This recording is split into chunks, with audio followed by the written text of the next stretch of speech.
In Friuli Venezia Giulia l'asse portante dell'economia è rappresentato dalle piccole e medie imprese che danno lavoro a quasi 300.000 persone, il 75% del totale.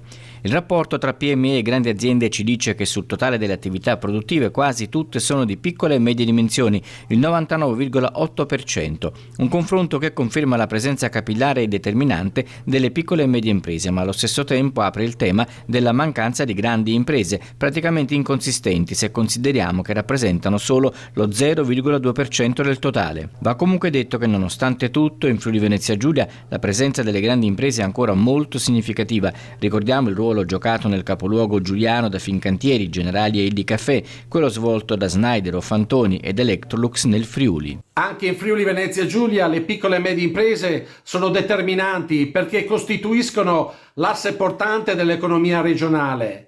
Contribuiscono in modo significativo alla crescita, all'occupazione, all'innovazione e allo sviluppo locale.